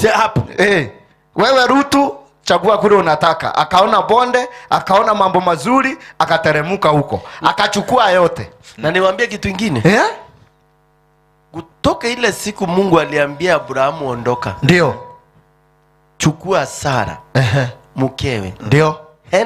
Enda. Mungu hakuongea na Ibrahimu, naye akachukua Lut. Ndio. Unajua Mungu hakuongea na Ibrahimu tena? Ndio. Hakuongea na Ibrahimu. Hata kule alikuwa Misri, Mungu aliteza tu Farao. Ndio. Akapatirundisha mke wenyewe, lakini Mungu hakuongelesha Ibrahimu. Ndio. Ibrahimu alingangana tu na madhabahu. Yaani ni kitu kingine inatufundisha. Ndio. Hata unaweza ishi na mtu. Hata kwako. Ndio. Afanye sauti ya Mungu itembee. Ipotee. Baraka zipotee. Ukaukiwe. Hakuongea na yeye tena. Ndio. Juu Biblia inasema Mungu alipoona wametengana na Lut, ndiye alishuka akaongelesha Ibrahimu. Baada ya kutengana. Baada ya kutengana. Kubarikiwa. Lakini Mungu hakuwa ameongea na yeye. Hapo tumesoma Biblia imesema Mungu alipoona wametengana na Lut, akashuka akanena naye. Aliishi kutoa dhabihu. Mungu aliziona, lakini hakutaka kuongea wakiwa pamoja. Ya pili. Ibrahimu alikuwa ameindiwa mtoto. Ndio. Mpaka ikabindi achukue mjakazi. Umeshika? Ndio. Asae na yeye. Ndio. Hakuwa aliendiwa mtoto akakaa miaka 15. Ndio aliendiwa akiwa 75. Na alipata mtoto akiwa na miaka 100. Ndio. Lakini waangalie walipoachana na Lutu, ndio malaika walitembea kwa Ibrahimu. Wakachinjiwa, wakakula na wakakunywa. Wakamwambia mwaka ujao wakati kama huu utakuwa na mtoto. Baada ya kutengana. Kwa hivyo ni mambo mengi yalikuja kwa Ibrahimu. Naye Lutu baada ya kutengana na Ibrahimu halipitia mazito.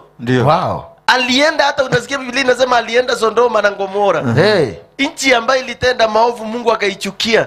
Na unajua ya kwamba wakati Mungu alipotembelea Ibrahimu na akanena na Ibrahimu hakiwa anaondoka, ndio Mungu akawaza nifiche Ibrahimu ili jambo naenda kufanya. Kama malaika walikuwa wanaenda kuangamiza Sodoma na Gomora. Kwa Ibrahimu wameleta habari njema, mwaka ujao utapata mtoto. Kule Lot alienda kunaenda kuchomwa. Kunaenda kuangamizwa. Mambo inaenda opposite. Ndiye akasema hapana, wacha nijulishe Ibrahimu. Na kama kuna kitu Lutu aliokoa kwa hiyo Sodoma na Gomora, hiyo mahali yake. Alitoka na uhai wake na wachana wawili. Hata bibi alipoteza. Aligeuka akawa mawe ya chuma. Aliambiwa chukua mke wako na watoto muende. Na msigeuke nyuma. Hata ng'ombe hawakuchukua, hata ngamia hawakuchukua. Bila utajiri wote. Ndio hajawahi tolea Mungu dhabihu. Yeye aliona Ibrahimu anafanya mambo ya bure. Kwa hivyo sometimes tunapatanga security. Wakati tunatolea Mungu tunapata security. Na Mungu unajua ukimtolea na roho safi. Na wakati unapomtolea usiangalie rafiki yako, usiangalie njirani. Hata bedho, acha nikwambie. Kuna kitu Ibrahimu alifanya nikaona. Sometimes hata wakati wa kutoa si lazima ukonsult bibi yako ama bwana yako. Kwa sababu Ibrahimu alipoambiwa atoe Isaka, hakuambia Sara. Hakumwambia. Hata Isaka mwenye kutolewa hakumwambia. Hakujua. Hata wakiwa na mtoto anamwambia ndandi. Tuko na kuni, kondoo iko wapi? Na sasa hiyo kwa roho kibie usisahau. Pastor Muridhi. Ni ule mtoto wako unapenda umebeba. na umengojea na unajua miaka unaenda yote. kuchinja na wakati unamfunga unamweka kwa kuni, unatarajia huyo mtoto anakuita ndandima na ngapi? Dandi. Lakini Ibrahimu kwa sababu uhusiano wake na Mungu amemuitisha, hakuhesabu gharama. Watu wengi shinda yao ni kuhesabu gharama. Hapana, na hasara. Hata kama ni Mungu amenibariki na hii 100 million, nitoe 10 million chache. Hapana. Huyo pastor ataendesha ngari kubwa. Huyo pastor atajenga manyumba. Ndio. Anaona pastor lakini haoni yule Mungu anatolea. Na akumbuki. Hapo kwa madhabahu ndiye aliombewa na akabarikiwa. Kwani wewe rudi kwa hiyo madhabahu. Rudi hapo. Mahali ulikutana na Mungu wako. Rudi kwa hiyo madhabahu. Kwa sababu wakati utatoroka hauna security. Na kwa sababu Lutu alienda akajiondoa kwa Ibrahimu, hata security iliondolewa. Ina maana ile baraka ambayo tumepata kwa madhabahu inadumishwa na madhabahu. Katika hali ya kwenda kutoa dhabihu, security inapatikana kabisa. Ina maana wakati walikuwa na Rutu pamoja, unaona Abrahamu anaenda anatoa dhabihu, mali ya Rutu inapata security kwa sababu ya ile dhabihu. Ile mali ya madhabahu wakati Rutu aliondoka ilikosa security kule kabisa, alikaa peke yake. Hata unaona ubaya unamuita kwa Sodoma na Gomora, anaitwa na ubaya kule akamaliziwe kule. Yeye anaona nyasi na yeye hana habari. Na kama angetolea Mungu dhabihu, atole Mungu dhabihu, na akitolea Mungu dhabihu mwambie nielekeze, Mungu angeacha aende huko. Lakini yeye hakutambua Mungu, hakutambua sauti ya Mungu. Hata huyu Mungu anaongea na Ibrahimu hakutambua ni nani, na hakutaka kujua ni nani. Kwa hivyo kile kimepatikana kwa madhabahu, hii inadumishwa katika hali ya madhabahu. Ni ukweli. Unakumbuka unaenda unatolea Mungu dhabihu. Hiyo kazi ulipata kwa madhabahu. Kumbuka Mungu kwa hiyo madhabahu. Unaenda unamtolea dhabihu. Atadumisha hiyo kazi, atadumisha hiyo biashara, atadumisha hata afya yako. Maana mambo yote imetokana kwa madhabahu. That means inataka kudumishwa na dhabihu. Ndio Mungu ailinde, aitunze, akufanikishe, na hata sauti ya Mungu izidi kuonekana katika hiyo hali. Ni kweli. Maana wanatengana, sauti ya Mungu inakuja. Yaani Abrahamu mambo yake iliendelea kufanikiwa na kufaulu. Lakini huko kwa Rutu mambo inaendelea kuwa mabaya. Kule ni sauti ya Mungu, kule ni ahadi ya Mungu, kule ni kuambia mtoto anakuja, lakini the other side ni mambo inaendelea kuwa mabaya zaidi. Hata alikuwa amfiche kwa sababu walikuwa malaika watatu wale walitembelea Ibrahimu. Na walipoondoka mmoja alisimama. Yeye unajua ndiye alileta baraka ya mtoto. Wawili naye ndio walienda kuangamiza Sodoma na Gomora. Kwanza walitumwa watatu kutoka mbinguni. Na Abraham mmoja alileta baraka. Wengine wakatengana waende waangamize Sodoma na Gomora. Lakini huyu mmoja akasimama. Biblia inasema Mungu akawaza. Nimfiche Ibrahimu kile naenda kufanya Sodoma. Si hata lote ya kuokolewa juu yake. Ni vile tu Mungu aliona huyu mzee anapenda hiki kijana. Ile kaneema tu. Na Ibrahimu akamtetea, akambageni. Hata ukipata 50, hata ukipata watu 40, hata 30 watakatifu, mpaka Mungu akamwambia hata 5. Sasa ndio anatetea kijana ndugu yake. Hata akumbuki vile walileta ugombi. Abraham baba mzuri. Akumbuki yani ile ugombi alileta. Akumbuki ile uchochezi alileta. Akumbuki ile mashida alimuletea. Anamuwaza tu mazuri. Kama baba mzuri. Vile huyu anawazia mtoto wake mambo mazuri. Na akamtetea kabisa. Unaona? Lakini mali yote iliisha. Kama ukijana angenyenyekea, kama vile Biblia ulisema mzee alinyenyekea, kama kijana angetangulia kunyenyekea, na amwambie wacha tupanue hii area tuishi pamoja. Wewe ni baba yangu. Nakulia neema yako. Wangeenda mbali. Kila mali yake ingeangamia. Mzee alijipata kwa shida kubwa. Hata after kutoroka ile nchi, Biblia inasema ile nchi walienda na wasichana wake wawili. Waliishi peke yao, kukuwa na watu. katika mapango. Kwa mapango. Mpaka mahali wasichana wakasema tutakufa bila familia njoo hakuna vijana huku. Ndiko kweli. Wakapatia mzee pombe. Wakalala naye wakapata watoto. So uzao ilitokea, hata uzao imelaaniwa. Ndio hapo. Wow. Na huku Ibrahimu ameambia uzao wako utabarikiwa. Utabarikiwa. Ule naye ameenda kuzaa na watoto wake. Juu amejipata nchi hata ina watu. Hata ina wanaume. Ndio. Turuke hapa kidogo mchungaji. Na kabla turuke niseme hivi. Ninaona hata wakati Abrahamu anakaa na Rutu.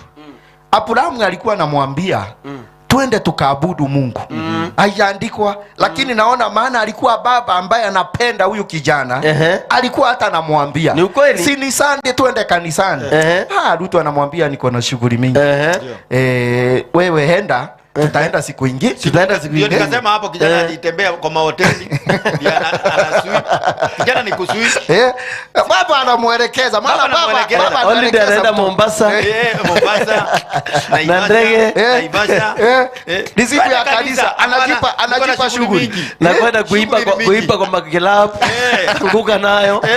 Anajipa shughuli. Ninaona Abrahamu anamwambia twende tukatafute Mungu. Tukashukuru Mungu. Kijana sema sio saa hii. Wewe baba yetaka. Mimi bado ni kijana, bado mimi niko sawa. Unajua vijana wengine wanajijaza wanasema sio saa hii. Ni wakati wa kutafuta Mungu, sio saa hii. Ni mapema sana. Tafuta baadaye. Ni vizuri kukimbilia Mungu na mapema. Asante, endelea. Sasa maandiko yanasema ndio katika kitabu cha Mwanzo 35. Ndio. 36 nimalizia hapo mstari wa 30. Inasema hivi. Yakobo 34:30. Yakobo akamwambia Simeoni na Lawi, mmenitaabisha kunifanya ninuke bibaya kati ya watu wa nchi hii, Wakanani, Waperesi na mimi. Ndio. Kwa kuwa watu wangu ni haba, wachache, watanikusanyikia ndio, na kunipiga, ndio, nami nitaangamizwa, mimi na nyumba yangu. Nao wakasema, ndio, je, vema amtendee umbu letu kama kahaba?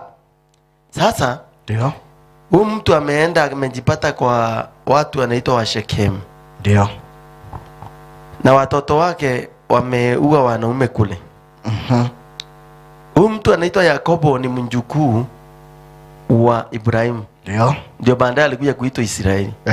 Hanyemejipata pale, unafikiria mtouawa wote. Yaani in danger. Umesikia ile, unaona maisha iko kwa danger. Hata watoto wako ndio anasema hata hawa watu ni wengi, sisi ni haba. Ndio.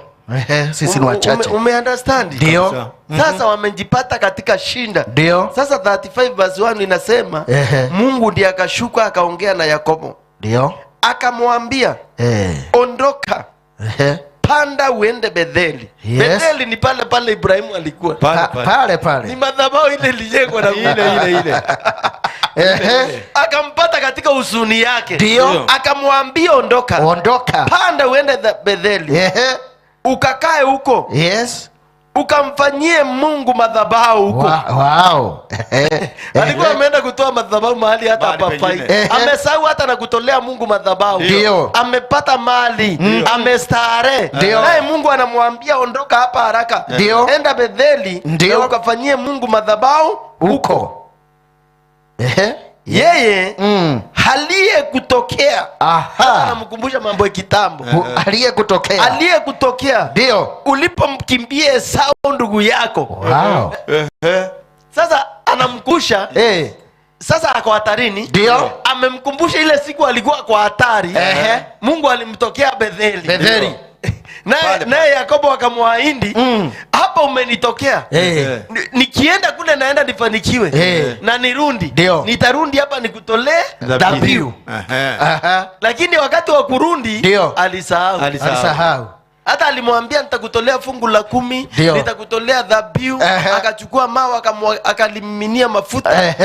Ikawa madhabahu rasmi ya Mungu. Ndio. Lakini aliporudi alisahau. Sasa amepatwa na shinda. Naye Mungu anamkumbusha wakati alikuwa kwa shinda. Rudi Betheli, mahali nilikutokea. Pale.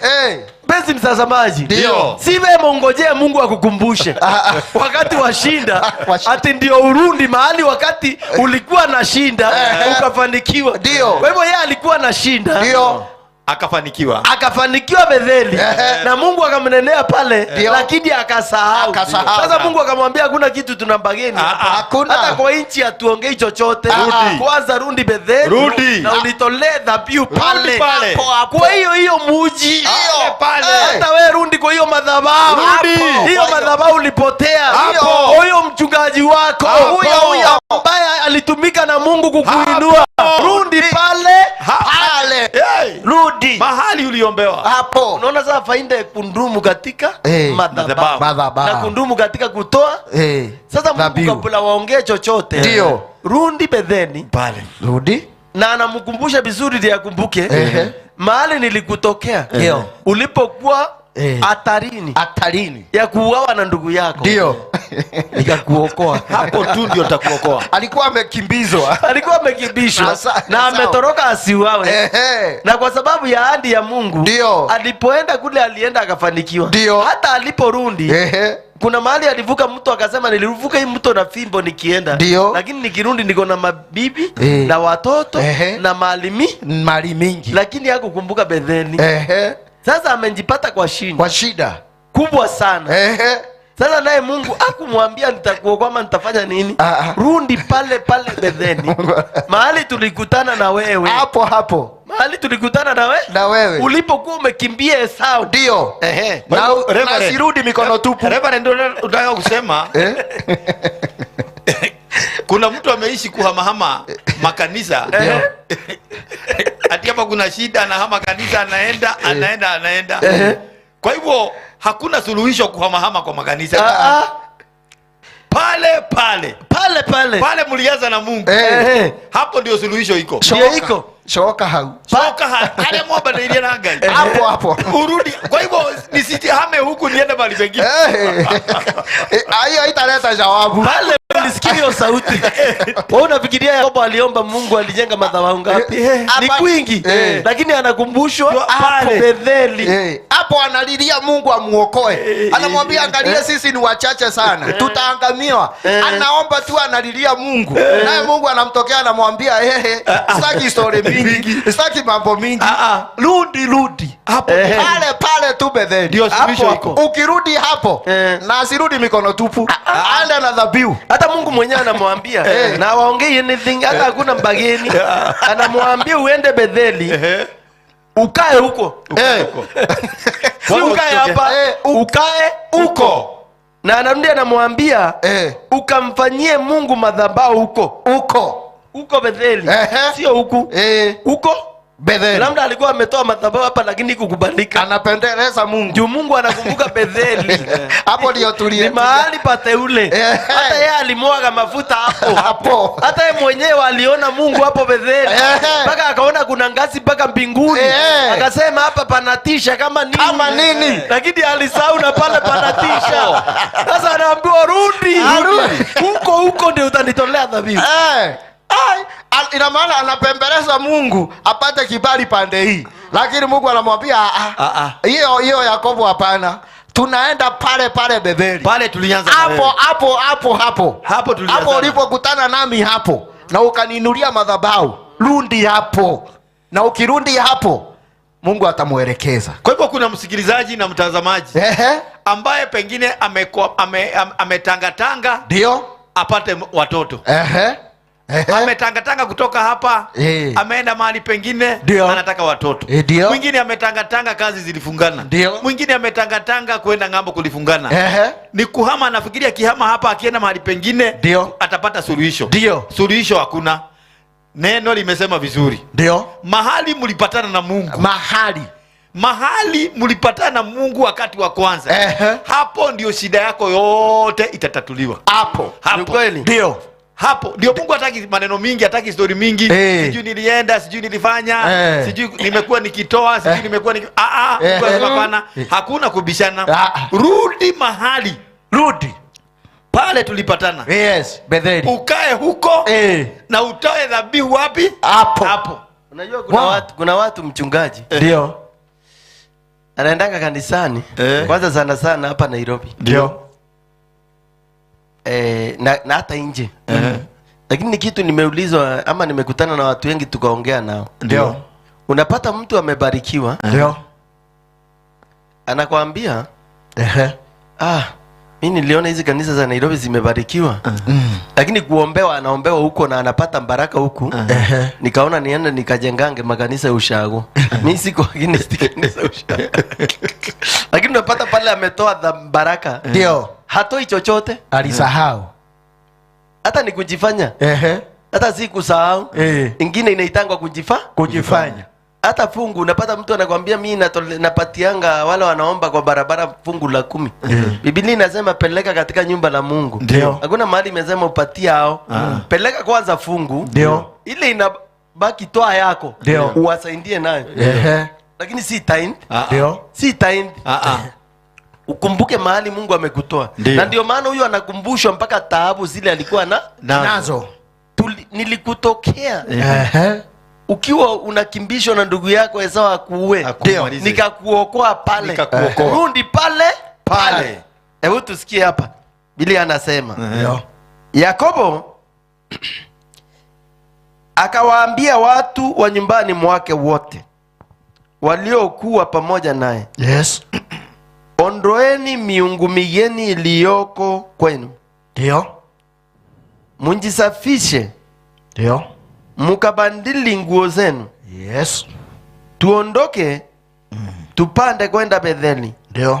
Nami nitamfanyia Mungu madhabahu huko. Yeye aliyenisikia siku ya shinda yangu. Sasa unaona amekumbushwa na Mungu. Kumbe walikuwa hata washaweka miungu, wamesahau hata na Mungu ndio anawaambia ondoeni miungu zote. Alikuwa amewakubalia waombe ile miungu wanataka. Ndio. Ya uchawi na uganga. Sasa anawaambia ondoeni. Twende tukamtolee Mungu dhabihu Betheli. Si ati Mungu hakuwa hapa, lakini anataka arudi kwa ile madhabahu. Betheli. Mungu aliyenisikia wakati wa shinda yangu. Hakawa pamoja nami katika nchi yote, njia yote niliyoendea. Kwa hivyo Mungu alimulinda popote alienda, Mungu alikuwa pamoja na yeye. Sasa amekumbushwa, ndiye ameanza kukumbuka. Nao wakampa Yakobo miungu migeni yote iliyokuwa mikononi mwao, na pete zilizokuwa masikioni mwao. Naye Yakobo akasificha chini ya mwaloni ulioko Shekemu. Wakashika njia. Hofu ya Mungu ikaishika miji iliyozunguka, wala hawakuwafuata wana wa Yakobo. Sasa walikuwa uwawe. Si watu wameona wakiondoka. Na Mungu jua ameona huyu ametii. Uzuri huyu alikumbushwa na akatii.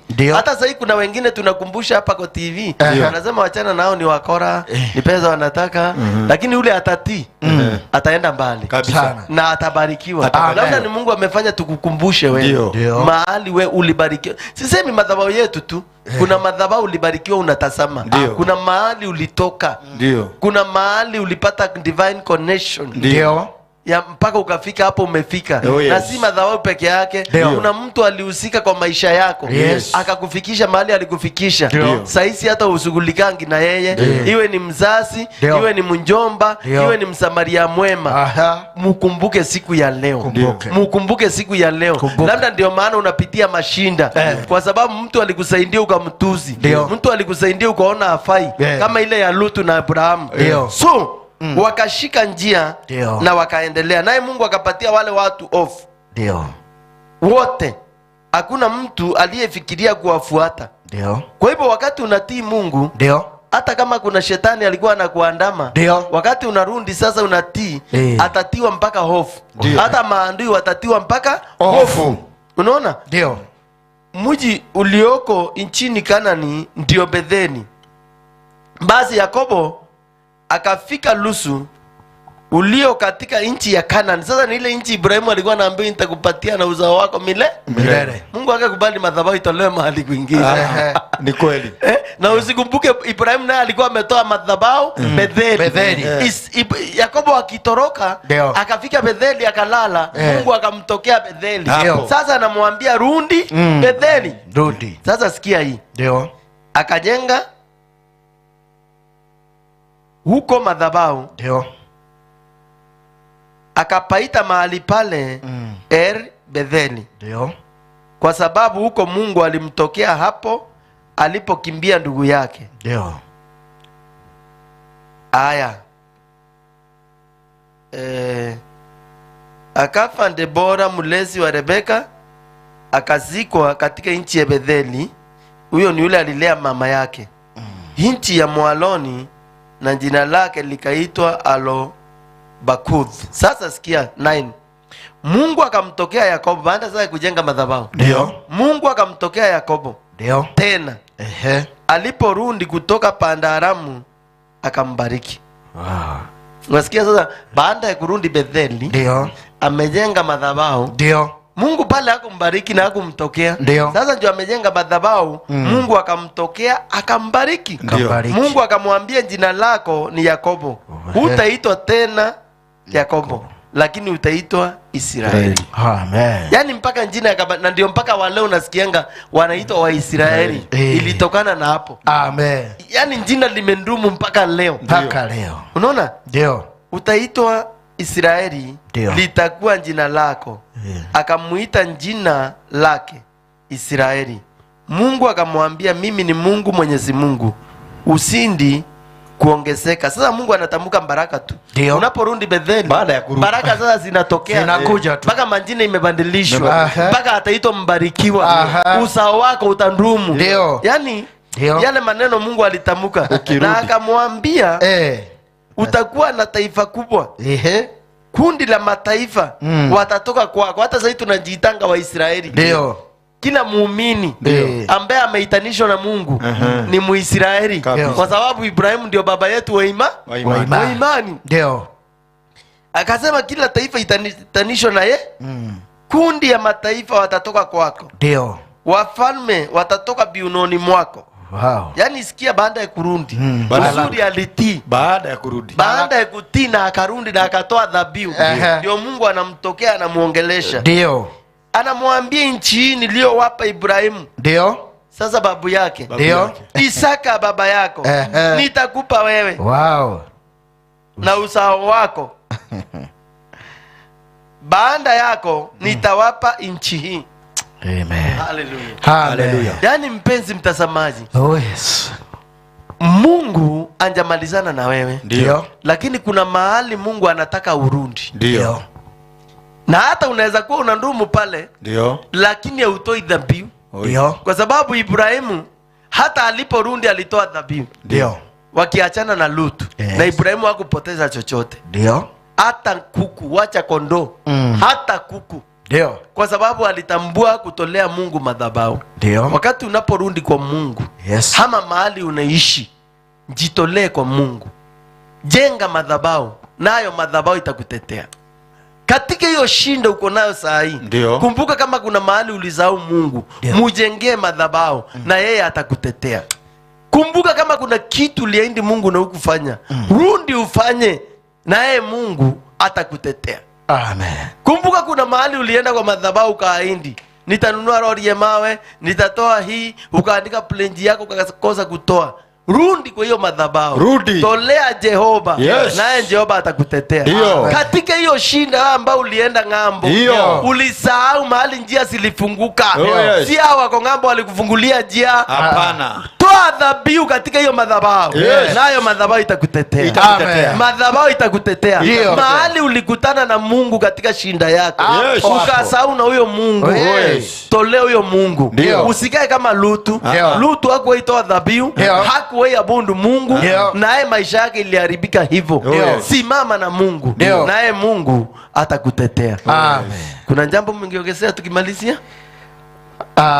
Niseme hivi ya kwamba ni vizuri kutembea na Mungu na usimame na Mungu, mtolee Mungu dhabihu zako kwa ile madhabahu mahali Mungu alikunenea, mahali Mungu alikuahidia.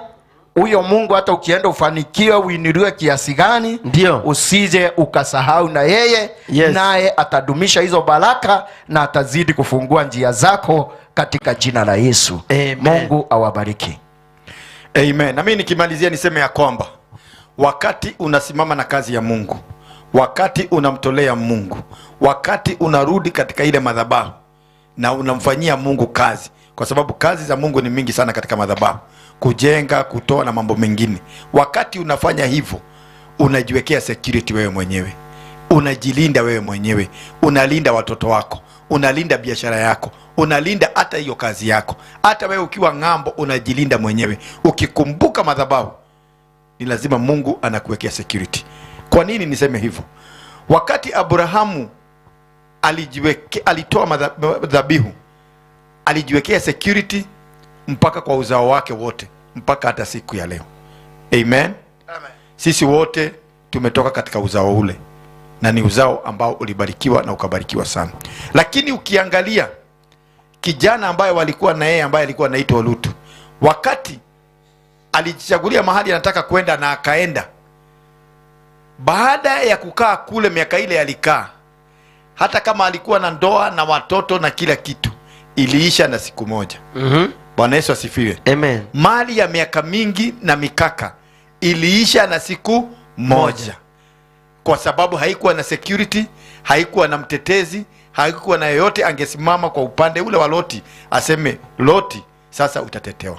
Yeah. Bwana Yesu asifiwe. Amen. Vitu zako unaweza tafuta, unaweza fanya kazi miaka mingi. Yeah. Unaweza somesha watoto. Yeah. Unaweza fanya mambo mengi sana. Yeah. Lakini ikose security. Siku moja ikuja ipigwe tu na pigo moja. Yes. Kwa hivyo neno limetusomesha siku ya leo ya kwamba wakati unasimama na madhabahu, wakati unamtolea Mungu, Yes. unajiwekea security ya miaka na mikaka. Kwa hivyo Mungu awabariki sana. Amen. Mungu awatetee, Mungu awainue, Mungu awafungue, na Mungu awalinde, kwa sababu ni Mungu mwaminifu. Amen. Karibu Reverend. Asante sana mpenzi mtazamaji, ukiangalia hata hapo tumemalizia Yakobo alipokumbushwa na Mungu, rundi kwanza kwa ile madhabahu, mahali nilikutokea ukiwa katika shinda, alitii na akarundi pale. Na aliporundi pale, Mungu hakuongea naye mpaka akangojea, akatii na akatoa dhabihu. Baada ya kumtolea Mungu dhabihu, Mungu alinena na yeye, alibadilisha maisha yake, alibadilisha jina lake. Mpaka wa leo ukisikia jina Israeli inatajwa ni Yakobo, na itaipotea milele. Ilitokana na hiyo siku alitii, na hiyo siku ndiyo akaambiwa, kutoka leo hautaitwa Yakobo tena, utaitwa Israeli. Kutoka hiyo siku akaambiwa, nchi nimekupatia ilikuwa ya Wakanani, ikaitwa nchi ya Israeli. Yani kutoka hiyo siku maisha yalibadilika. Kwa hivyo hata wewe siku ya leo jiegeze na huyo Mungu, simama na Mungu. Hata wewe umekuwa ukisimama na Mungu, bado simama na Mungu kwa kila jambo. Wewe ndumu na endelee kutoa dhabihu na ujenge dhabihu katika madhabahu, naye dhabihu itakutetea katika jina la Yesu. Amen. Kwa hivyo mpenzi mtazamaji, Mungu akubariki. Umeona haina ya watu wawili, walikuwa jamii moja, walidumu pamoja, lakini mmoja alitembea na Mungu, mwingine hakutambua Mungu wake. Aliyetembea na Mungu alindumu, baraka zake zilindumu, zimeenda mpaka kwa wanjukuu. Lakini ule mwingine aliangamia na ukoo yake ikaisha na ikalaaniwa na mahali yake. Kwa hivyo wewe mpenzi mtazamaji, simama na Mungu kuanzia leo. Hata kama unakaa karibu na mtu ama unaishi na mtu ambaye hanajengea Mungu madhabahu na ujengi, unakulia hiyo neema, usingoje hiyo neema ishe, usingoje hiyo neema ipotee. Simama na huyo Mungu, na huyo Mungu naye ukikubali kukaa na yeye, na kwa kila jambo simama na Mungu. Jenga dhabihu, simame na wewe, simama na utakatifu, naye Mungu atakupeleka mbali katika jina la Yesu. Kwa hivyo Mungu akubariki sana, na ni asante sana kwa ule muda ambao umetenga kuwa pamoja nasi. Wewe ambao uko hapo na hujaokoka, ama ulikuwa umeokoka backslide na ungependa kupeana maisha yako kwa Yesu, ningependa uinue mkono wako elekeza kwa hiyo runinga, ama kwa hiyo redio ambayo unasikiza, ama kwa hiyo simu ambayo unaona, rundia haya nyuma yangu. Sema, Bwana Yesu, Bwana Yesu, naomba leo unisamehe dhambi zote na makosa yote. Kuanzia leo nataka niokoke na nikutumikie siku zote za maisha yangu. Kwa jina la Yesu nimeokoka na nimeamini. Mpenzi mtazamaji, wacha tuombe. Baba, katika jina la Yesu Kristo tunakushukuru Bwana majeshi kwa ajili ya wema na fadhili na kwa utukufu wa jina lako. Baba, ni asante kwa sababu hao wapendwa siku ya leo ambao wamekubali kuokoka Bwana majeshi. Asante kwa ajili ya wapendwa siku ya leo ambao wamekubali kuitanishwa na wewe. Baba, naomba uwasamehe dhambi na makosa yote. Waondoe katika vitabu vya mauti. Uandike katika kitabu cha uzima wa milele. Kuanzia siku ya leo bandilisha maisha yao. Baba, kama vile ulibandilisha maisha ya Yakobo, hata kama walikusahau, wamekubali kukurundia. Na Mungu simama nao katika jina la Yesu Kristo. Baba, nimeomba hata na kuamini. Amen. Kwa hivyo mpenzi mtazamaji, tunashukuru kwa ule muda wote tumekuwa pamoja. Mungu akubariki sana na hata akutende mema. Ninatumaini umeshika neno la Bwana. Na ninatumaini yale tumekufundisha siku ya leo umeyashika na yatakuwa msaada kwako. Kwa hivyo mpenzi mtazamaji, wewe mwenyewe njirundie. Wewe mwenyewe njichunguze. Kwa hilo neno mahali ambapo unahisi ya kwamba umeguswa, simama na huyo Jehova. Hata ambao umendumu katika kanisa na labda kazi yako ni kupinga wengine, ama kusema wale kazi yao ndio kutoa, ama kufanya, tumeona kusimama na Mungu kuna mafanikio. Kusimama na Mungu kuna mpaka uhai. Kusimama na Mungu kuna kuendelea. Kwa hivyo simama na huyo Mungu na Mungu atabadilisha maisha yako. Kwa hivyo Mungu awabariki sana na awatende mema.